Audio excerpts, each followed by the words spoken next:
This ABC 15 flash briefing is sponsored by Sanderson Ford. Straight up.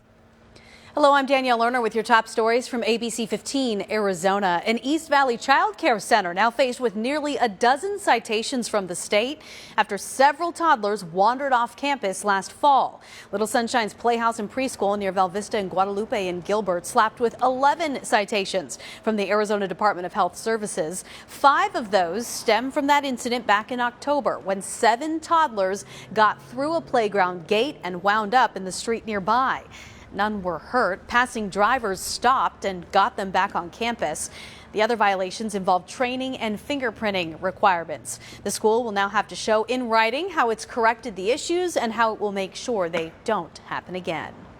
Saying goodbye to a hero. Today, thousands gathering for the funeral of David Kellywood, the White Mountain Apache tribal police officer killed in the line of duty roughly 2 weeks ago now outside a casino in the Pinetop Lakeside area. This morning, hundreds of law enforcement officers from all across our state making that trip, driving hours to White River so they could pay their respects.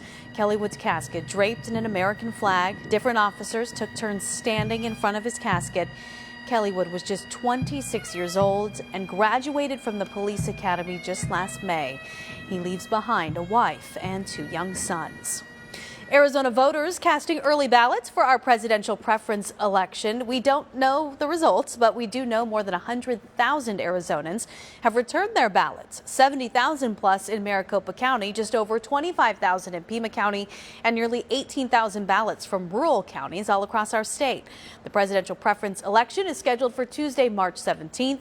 Meanwhile, Democratic White House hopefuls will debate in the Valley just 2 days before that election takes place.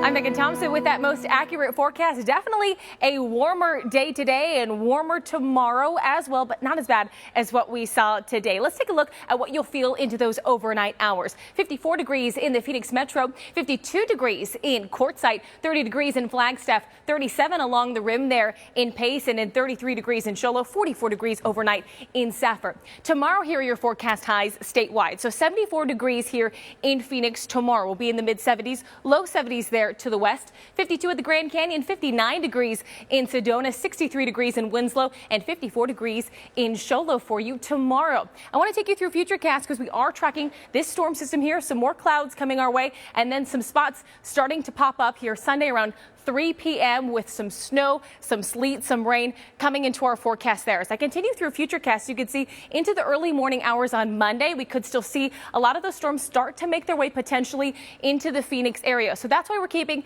a 30% chance of rain in our forecast for you.